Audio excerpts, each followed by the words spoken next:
Sounds smart. Okay, let's get started. And it's of course not working. Let me get Oh over yeah, I guess something. There we go. Yep, Pumping. you're good. Okay, 2022 pumping, total 2.28 billion gallons. That's 6.3% less than in 2021. The pie chart shows how it breaks out in terms of quantities by entity. It pretty much matches up with kind of the populations, but then we have the complications of the university. Most of the students live in one of the towns. And Palouse actually pumps a little bit above their population weight. So that number is a little higher than their representative population. If you compare the number to 1992, it's 17% less than 1992. And everybody knows that's when the groundwater management plan came into effect. So since 1992, pumping's gone down 17%. How does this break out as a percentage of the total? You can see Pullman pumps the most at 41%, followed by Moscow at 32%. Again, this pretty much tracks with population.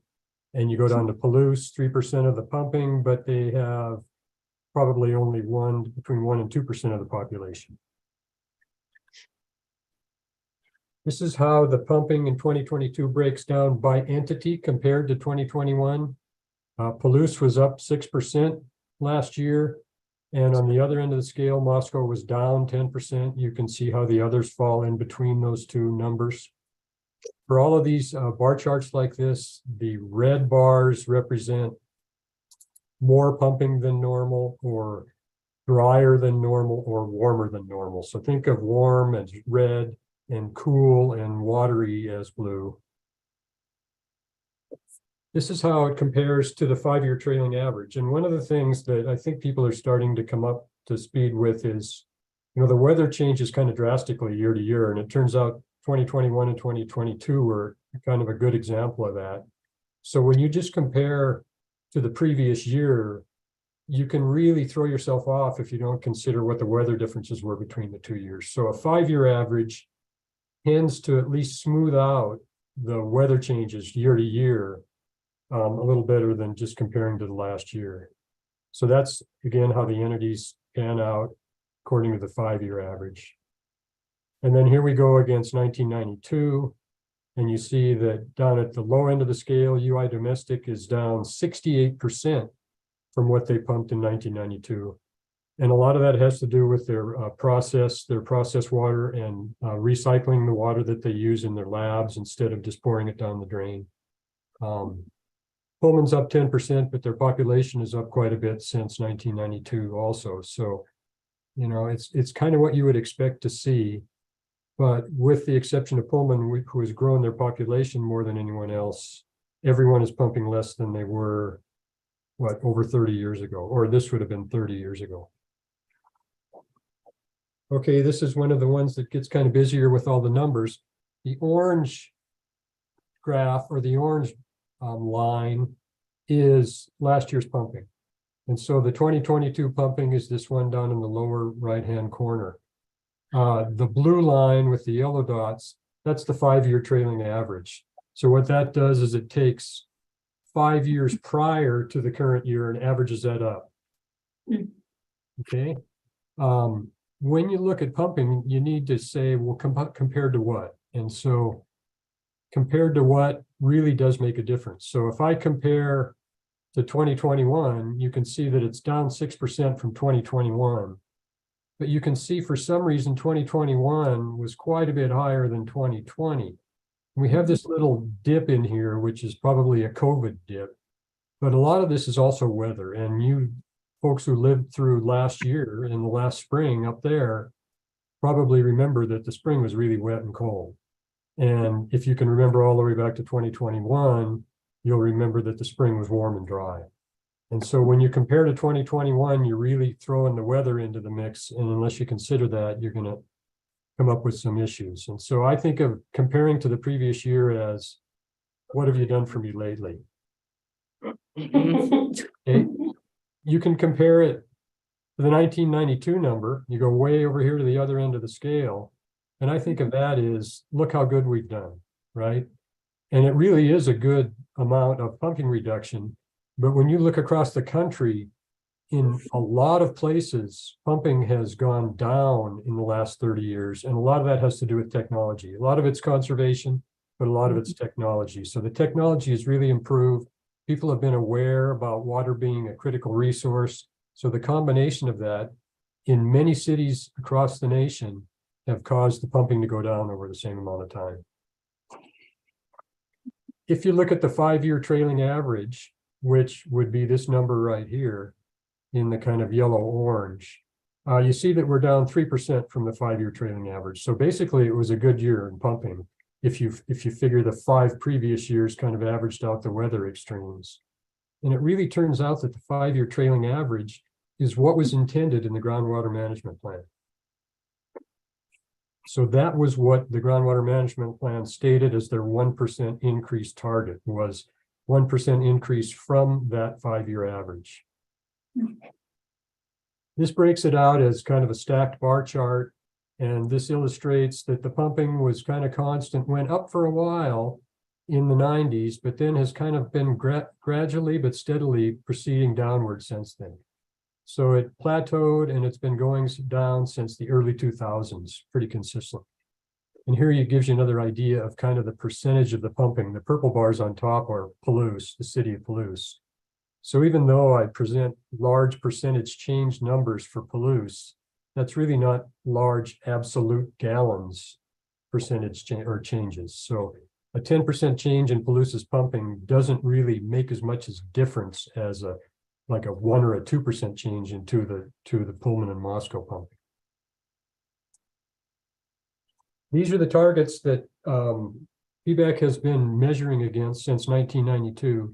And I'll talk a little bit more about this 1% target in a minute. But you can see that with the exception of 1994, the aggregate pumping of the 4 big pumpers, Palouse isn't a member of PBAC, so they're not in this one, has only exceeded this 1% target 1 year out of the last 30 years. And it's never gotten close to the 125% target. So even though these targets were there and the cities have been meeting those targets all along, the targets really don't have much meaning anymore. We're so far away from the targets that it's like everybody in the class is going to get an A and all of my kids are above average and all of that, right? It's just the targets don't work as well as we might like. This is how these individual entity targets break out over that same period. And you can see it's kind of the same story with a couple exceptions.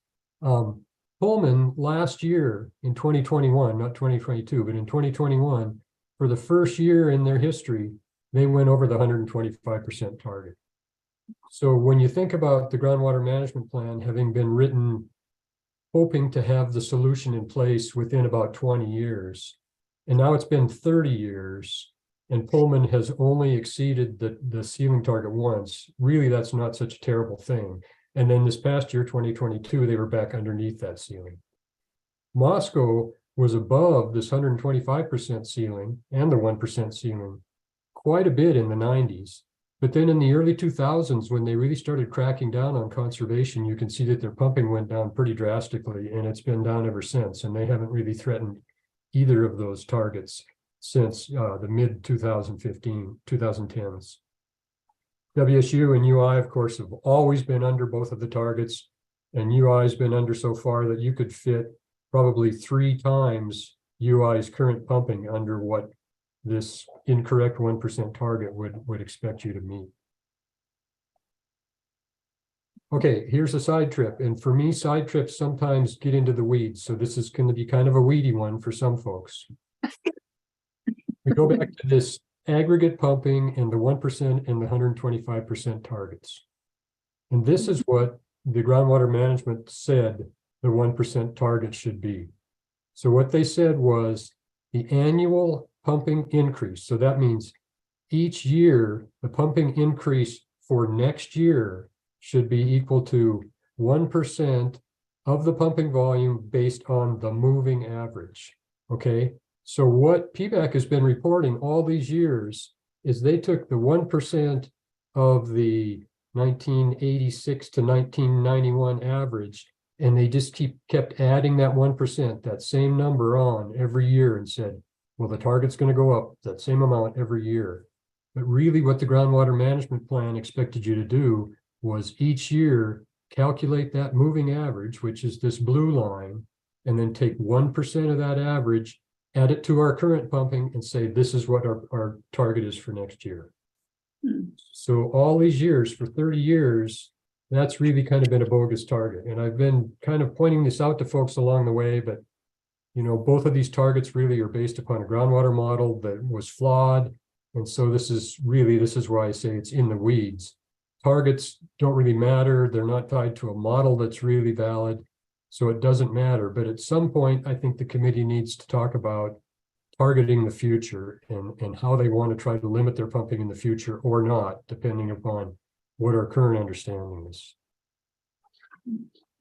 Okay, so if I look at what maybe could be, this is what a 1% moving average target would look like. Instead of that steady inclined plane of the 1% line, this is what the 1% moving average target should have looked like, according to the groundwater management plan. And you can see that the pumping fell underneath that 1% target a significant amount of the time, but there were years during the last 30 when the pumping was over the target, right? And so that would have been a more effective and more meaningful target to be shooting for every year than that one that keeps going further and further away from reality, which is what the way it's been reported before was. The incorrect target would have said the target for next year is 3.41 billion gallons. Really, what the groundwater management plan envisioned would have given us a target of 2.24 billion gallons next year. So you can see that's over 1 billion gallons of slack that's been kind of misreported all this time. Okay, what might be a potential target going forward? I've been thinking about this a little bit, and the discussions that are associated with this alternative supply study. And I make some assumptions like you're going to adopt that 15% increased conservation part of alternative number 5. And if you assume that that's not going to be, okay, next year we're going to start this and we're going to get all 15% in 1 year. But if you assume that you implement it at 1% per year, which is pretty conservative, that ought to be something that's attainable. You can make that assumption going forward. And then you can make the assumption that the population is going to grow at about 1% per year, which is a reasonable assumption because that's what, on average, the population growth has been for the last 30 years, a little bit over 1%. So if you implement, or if you use these two assumptions, what should happen is the water demand should pretty much stay constant.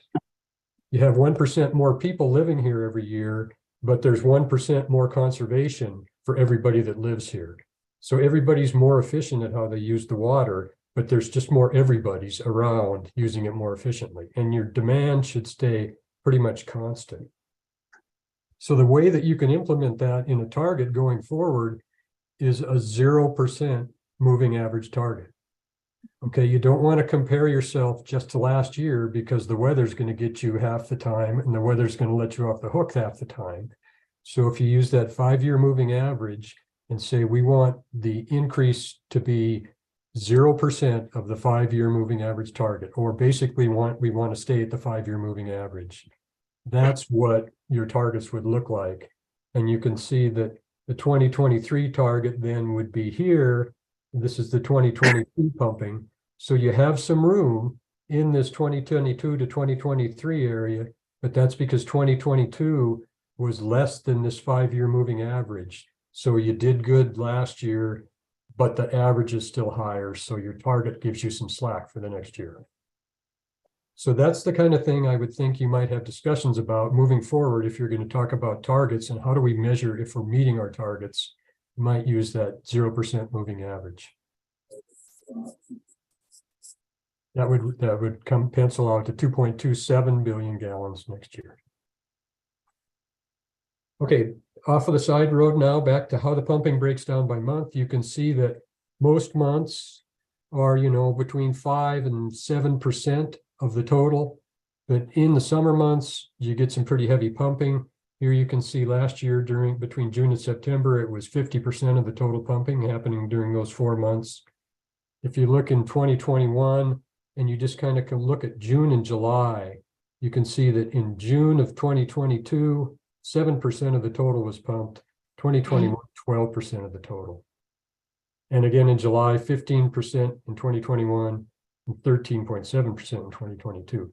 So here we have 2021, which was warm and dry, 2022, which is cool and wet. So you can see the weather really made a difference in this case between 2021 and 2022. This is by month, all entities, all 5 entities, including Palouse, how each month compared 2022 to 2021. Pumping was up early in the year from 2021, and this may somehow be a little bit of a remnant of COVID, I'm not sure. But you can see during May, June, and July, the pumping was pretty significantly down in 2022. So the cool wets hit the pumping during these times. And then in the fall, again, it was a little bit higher this past year than in 2021. So, okay, so that's the pumping. How did the weather look? This is a couple of charts from the airport. The top chart is temperature. And in this chart, the green band is the normal for every day. The normal high is at the top of the green band and the normal low is at the bottom of the green band. The extreme high pinks or reds are the record highs for that date, and the blues are the record lows. The dark blue is the actual highs and lows for every day of the year. Okay, the bottom chart is precipitation over the year. And this is daily precipitation out at the airport. The light green is what it normally is, or the average precipitation at the airport. And the dark green is what actually happened in 2022. Okay, so when you look at these two charts, you see a lot of the dark blues are over the top of the light blues, which means it was cool. It was cool, or you might say cold, during April, May, and June of 2022. And there's a lot more daylight showing here, like it didn't get as warm as it should. It's below normal many, many days. So those were cool months. You can see that in June, there was a lot of precipitation right here compared to normal. This would be the normal slope of the precipitation, and this is really steep slope. Then you go out later in the year and you see in August, September, the end of July, a lot of these blues are up in the red zones. It was warmer than average up there. So cool, wet spring, a little bit warm in the later summer. This is a chart from the Moscow Parker Farm, the plant science farm. This has by month a dot for every year since 1893. So this has data all the way back to 1893. The larger red circles are the precipitation in 2022. The green circles are 2021. And so the thing you can really see that stands out here is in June of 2022, there was record precipitation way up here, way above all of those other years, all the way back to 1893. And in 2021, it was actually below average.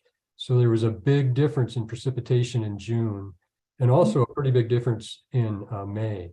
You know, in April, the precipitation might bother you, but people aren't really using water outside that much. So this doesn't really have as much of an impact on the pumping. It just has an impact on the stream flow and kind of bothering you because it's raining outside or snowing outside all the time. Okay, here we go for another side trip. This is a chart I've developed that shows what's called precipitation deficit.